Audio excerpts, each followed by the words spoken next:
2,000 ಮೇಲ್ಪಟ್ಟ ಯುಪಿಐ ಪಾವತಿಗೆ ಶುಲ್ಕ ವಿಧಿಸಲು ಕೇಂದ್ರ ಸರ್ಕಾರ ಮುಂದು.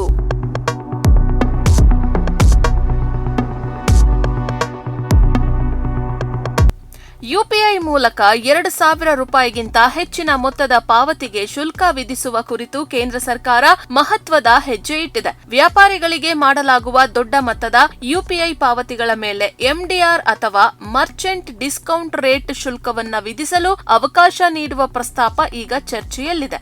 ಈ ಹೊಸ ಕ್ರಮ ಜಾರಿಯಾದರೆ ಗ್ರಾಹಕರು ಮತ್ತು ವ್ಯಾಪಾರಿಗಳ ಮೇಲೆ ಏನು ಪರಿಣಾಮ ಬೀಳಲಿದೆ, ಈ ಬಗ್ಗೆ ಒಂದು ವರದಿ ಇದೆ. ದೇಶದಲ್ಲಿ ಡಿಜಿಟಲ್ ಪಾವತಿಯ ಬೆನ್ನೆಲುಬಾಗಿರುವ ಯುಪಿಐ ವ್ಯವಸ್ಥೆಯಲ್ಲಿ ಮಹತ್ವದ ಬದಲಾವಣೆಗೆ ಕೇಂದ್ರ ಸರ್ಕಾರ ಮುಂದಾಗಿದೆ. ಇದುವರೆಗೆ ಯುಪಿಐ ವಹಿವಾಟುಗಳ ಮೇಲೆ ಮರ್ಚೆಂಟ್ ಡಿಸ್ಕೌಂಟ್ ರೇಟ್ ಅಥವಾ ಎಂಡಿಆರ್ ಶುಲ್ಕ ವಿಧಿಸಲು ನಿರ್ಬಂಧವಿತ್ತು. ಆದರೆ ಕೇಂದ್ರ ಹಣಕಾಸು ಸಚಿವೆ ನಿರ್ಮಲಾ ಸೀತಾರಾಮನ್ ಮಂಡಿಸಿರುವ ತೆರಿಗೆ ಮತ್ತು ಇತರ ಕಾನೂನುಗಳ ತಿದ್ದುಪಡಿ ಮಸೂದೆಯಲ್ಲಿ ಈ ನಿರ್ಬಂಧವನ್ನು ತೆಗೆದುಹಾಕುವ ಪ್ರಸ್ತಾಪ ಮಾಡಲಾಗಿದೆ. ಪ್ರಸ್ತಾವನೆಯ ಪ್ರಕಾರ 2,000 ರೂಪಾಯಿಗಿಂತ ಹೆಚ್ಚಿನ ವ್ಯಾಪಾರಿ ಯುಪಿಐ ಪಾವತಿಗಳ ಮೇಲೆ ಶೇಕಡಾ 0.25 ರಿಂದ 0.4ರಷ್ಟು ಎಂಡಿಆರ್ ಶುಲ್ಕ ವಿಧಿಸಲು ಅವಕಾಶ ನೀಡುವ ಸಾಧ್ಯತೆ ಇದೆ. ಆದ್ರೆ ಒಬ್ಬ ವ್ಯಕ್ತಿಯಿಂದ ಮತ್ತೊಬ್ಬ ವ್ಯಕ್ತಿಗೆ ಮಾಡುವ ಯುಪಿಐ ಹಣ ವರ್ಗಾವಣೆಗೆ ಯಾವುದೇ ಶುಲ್ಕ ಇರುವುದಿಲ್ಲ. ಈ ಕ್ರಮವು ಕೇವಲ ವ್ಯಾಪಾರಿಗಳಿಗೆ ಮಾಡುವ ದೊಡ್ಡ ಮೊತ್ತದ ಪಾವತಿಗಳಿಗೆ ಮಾತ್ರ ಅನ್ವಯಿಸುವ ಸಾಧ್ಯತೆ ಇದೆ.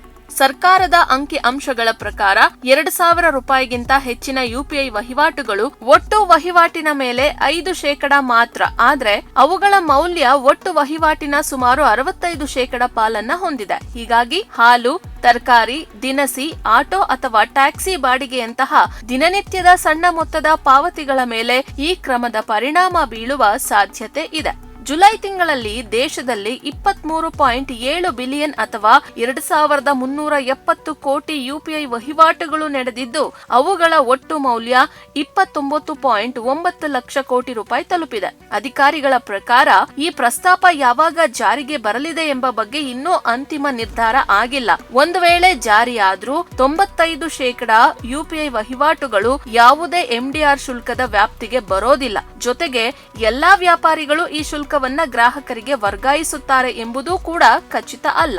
ಡಿಜಿಟಲ್ ಪಾವತಿಯನ್ನು ಮತ್ತಷ್ಟು ಬಲಪಡಿಸುವ ಜೊತೆಗೆ ಬ್ಯಾಂಕುಗಳು ಮತ್ತು ಪಾವತಿ ಸೇವಾ ಸಂಸ್ಥೆಗಳ ಆರ್ಥಿಕ ಸ್ಥಿರತೆಯನ್ನು ಗಮನದಲ್ಲಿಟ್ಟುಕೊಂಡು ಸರ್ಕಾರ ಈ ಪ್ರಸ್ತಾಪವನ್ನ ಮುಂದಿಟ್ಟಿದೆ. ಆದರೆ ಗ್ರಾಹಕರ ಜೇಬಿನ ಮೇಲೆ ಹೆಚ್ಚುವರಿ ಹೊರೆ ಬೀಳುತ್ತದೆಯೇ ಅಥವಾ ಡಿಜಿಟಲ್ ಪಾವತಿ ವ್ಯವಸ್ಥೆಗೆ ಹೊಸ ಸಮತೋಲನ ಸಿಗುತ್ತಾ ಅನ್ನೋದಕ್ಕೆ ಅಂತಿಮ ಉತ್ತರ ಸರ್ಕಾರದ ಅಧಿಕೃತ ನಿರ್ಧಾರದ ಬಳಿಕ ಎಲ್ಲರಿಗೂ ದೊರೆಯುತ್ತೆ.